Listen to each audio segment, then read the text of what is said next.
치유 말씀 TV 채널에 들어오신 구독자 여러분, 예수님 이름으로 축복하며 인사드립니다. 저는 서울 방배동에 있는 충만한 교회에서 26년이 넘도록 예수님의 이름과 성령의 역사로 일반 병원에서 고치지 못하는 귀신 축사와 암을 포함한 불치병과 조현병을 포함한 정신질환을 예수님의 이름과 성령의 역사로 치유하는 전인치유 목회자 강용석 목사입니다.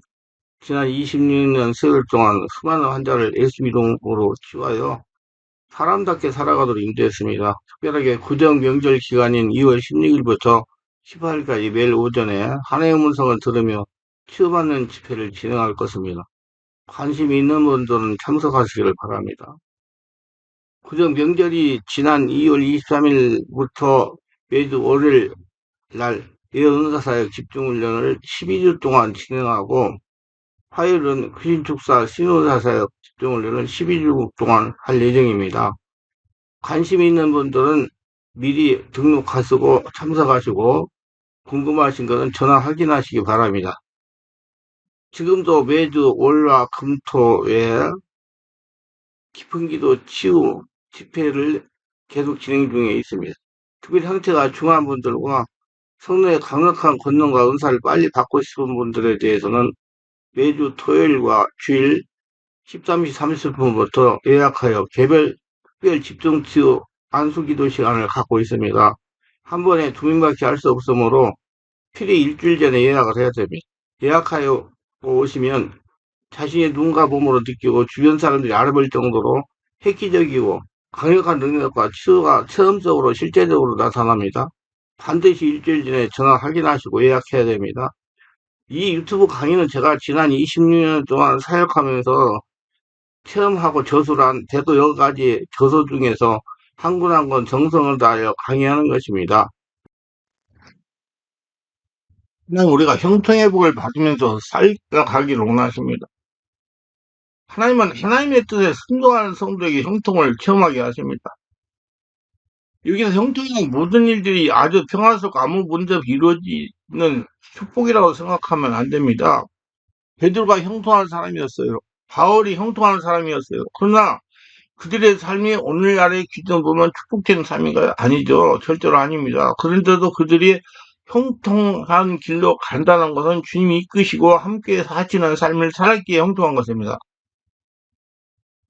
이건 축복받는 차원이 틀립니다. 우리는 물질의 풍족함, 권력, 승진, 시험학교, 일확천금 얻는 것 등도 형통이라고 알고 있는 분들이 계십니다. 우리의 기도 제목들이 하나님께 응답이 잘 되는 것을 형통이라고 알고 있기도 합니다. 우리는 형통을 우리 삶에 풍요롭게 하는 데 집중하고 있어 삶이 풍요로운 것만이 형통하고 축복의 삶이라고 평가합니다. 그러나 진정한 형통의 길은 주님의 뜻을 따라 가는 것입니다. 주님이 제시한 길을 가는 것은 형통, 주님이 제시한 길을 따라가니 형통한 겁니다. 모두 하나님이 인도하는 형통한 길로 가시기를 기도합시다. 그래서 만사가 형통하기를 바랍니다. 하나님이 인도하시는 대로 가셔야 돼요. 형통이란 하나님의 기회와 인간의 준비가 만나는 곳에 일어나는 축복의 사건입니다. 꿈을 성취하기 위해서 대가를 지불해야 하는 것이 우리의 일이라면 꿈꾸는 사람에게 기회를 주는 것은 하나님의 일입니다. 그래서 꿈꾸는 사람은 노력할 뿐만 아니라 영어로 기도를 해야 됩니다. 그 영어로 성령으로 기도할 때 하나님의 성령을 통해서 바른 길을 알려주시기 때문입니다. 그래서 성령으로 기도하려면 성령세를 받으셔야 돼. 성령세를 받으려고 하면 성령세를 받고 충만받고 인도하는 선지자, 목회자가 있는 교회를 가셔야 돼요. 한국 갤럽에서는 한국인의 종교와 종교의식이라는 주제를 가지고 사람이 살아가는데 가장 중요한 것이 무엇이라 생각하는 것에 대해서 설문조사를 해봤습니다. 그 결과 29% 사람들이 건강이 제일 중요하다고 했으며 돈과 경제력이라고 답한 사람 18%였습니다. 반면에 믿음은 11%, 그리고 사랑은 7%, 신앙은 4.5%에 머물러 개인적 세속적인 가치에 비해 순위가 뒤져졌어요. 개신교인들은 현재 종교를 믿고 있는 이유를 묻는 질문에 마음이 평안없기 위해서 55.5%, 죽은 다음에 영원한 삶을 살기 25%, 삶의 의미를 찾기 위해 6.7%, 복받기 위해서 5.5%로 응답했습니다. 인생에서 무엇이 가장 중요하다고 생각하십니까? 최근 몇 년 동안 우리나라에서 기독교, 천주교, 불교를 포함한 종교 인구가 점점 늘어나고 있다고 합니다. 인간은 자신의 능력의 한계를 느낄 때면 의지할 무언가를 찾게 됩니다. 바로 그때 하나님 앞에 나가야 됩니다. 하나님이 주시는 힘으로 이 세상을 살면서 다가오는 어려움을 극복하거나 낙심하지 말고 믿음으로 나가서 도전하는 자세를 가져야 되는 것입니다. 그리고 더 나아가서 하나님 앞에 간구하고 그 말씀으로 지혜와 명철을 얻으면 그 시대에 가장 승리하고 성공한 사람이 된다는 걸 믿으시길 바랍니다. 다른 모든 사람들이 불행하다 할지라도 하나님을 믿는 사람들은 행복한 삶을 살 수 있습니다. 다른 모든 사람들이 힘들고 어렵다고 할지라도 하나님을 믿는 사람들은 만족하며 감사하며 살아갈 수가 있습니다. 똑같은 상황이라 할지라도 믿지 않는 사람들은 원망하고 불평의 삶을 살지만 하나님을 믿는 사람들은 감사하며 찬양하며 살아갈 수 있습니다. 여러분 참 잘 아웃쓰고 참 잘 유튜브 채널을 맞추셨습니다. 주일날 교회에 나오는 것이 어렵고 힘들지만 언제나 헛된 시간을 투자가 아닙니다. 이 시간 주님 앞에 드리면서 주님께서 갑절로 우리의 형통회복을 줄 줄 믿습니다. 적극적인 사고방식이라는 책으로 유명한 미국의 노은 빈센트 무슬 목사님은 인간이 실패하는 요인은 여러 가지이지만 그중 제일 가장 큰 요인은 기도하지 않기 때문이라고 말했습니다. 인간은 왜 실패합니까? 기도하지 않기 때문입니다. 왜 자녀들과 사업 그리고 건강과 인생에 실패해야 됩니까? 여러 가지 원인이 있겠지만 가장 핵심적인 요인은 바로 하나님께 기도하지 않기 때문입니다. 인간은 스스로 존립해서 살아갈 수 없습니다. 하늘과 땅을 창조하시고 인간을 만드신 조물주인 바로 하나님이십니다. 그런데 하나님은 살아계시는데 안 보여요, 눈에는. 믿는 사람의 믿음의 눈에만 보입니다. 근데 하나님께서 기도하지 않는 으로 인간의 삶이 황폐해지며 낙심과 절망 가운데 불행과 실패가 계속되는 것입니다. 어려운 환경에 처할지라도 기도를 통하여 승리하시는 우리가 되시기를 주 예수 이름으로 축원드립니다.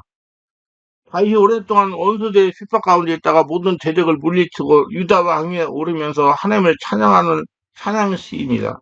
다윗이 하나님께 드렸던 기도의 내용입니다. 다윗은 무슨 기도를 드렸습니까?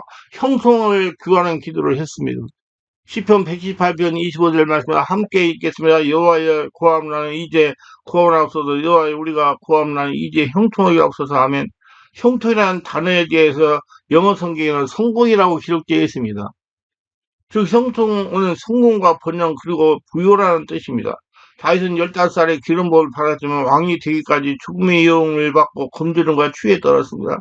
살아남기에 미친 사람 흉내까지 내며 도망을 다녔습니다. 이렇게 수많은 어려움과 고난이 겪은 그는 나이 30세가 되어 유다의 왕이 되었습니다. 왕이 된 다윗은 과거를 회상하며 지금까지 고통과 고난의 길이었지만 앞으로는 하나님께서 형통일을 허락해 주셔서 이제 모든 일이 잘되고 번영할 수 있도록 이제 형통기 앞서로 하나님께 간구했습니다. 그러자 하나님께서 다윗과 함께 하셔서 다윗의 왕가는 점점 강성해가고 사울 왕가는 점점 약해갔습니다. 그는 하나님께 간구한 대로 형통기 되었습니다. 그가 다스리는 동안에는 이스라엘 역사상 가장 넓은 영토를 차지했고 태평성대를 이루며 이스라엘 최고의 전성기를 이뤘습니다. 여러분 어려운 가운데 있어도 다윗처럼 하나님께 형통을 구하면 하나님께서 앞으로 우리의 삶에 막힘이 없도록 인도하시고 지혜를 주실 것입니다. 모두 형통으로 복을 구하는 모두가 되시기를 바랍니다. 니에미안 우상을 숭배한 이스라엘의 멸망을 위해 페르시아 제국의 포로 사표와 왕국의 고위 관료로 있었습니다. 그는 항상 하나님을 경외하였고 형통하게 해달라고 기도했습니다. 느헤미야 1장 11절에 보면 주여 구하오니 귀를 기울이사 종의 기도와 주의 이름을 경외하기를 기뻐하는 종들의 기도를 들으시고 오늘 종이 형통하여 이 사람 앞에 은혜를 있게 하옵소서 하였나니 그때 내가 왕의 술관의 존재라 고백하고 있었습니다. 그가 하나님의 앞에 형통하기를 위하여 기도했더니 하나님께서 페르시아 제국의 관원이 되게 하셨습니다. 여러분 기도가 얼마나 중요한지 모릅니다. 기도하지 않고 절망 가운데 사는 사람과 믿음을 갖고 기도하는 사람의 삶은 천양지차입니다. 하나님께서 기도하는 사람을 도와주기 때문입니다. 하나님께서 기도하는 사람에게 지혜를 주셔서 지혜대로 순종해가지고 복받게 하기 때문에 형통하게 하기 때문입니다. 마찬가지로 하나님을 믿고 주인으로 섬기는 가정과 하나님 믿지 않고 하나님을 생각하는 가정의 경제력과 생활 수준, 마음의 태도 차이는 천양지차입니다.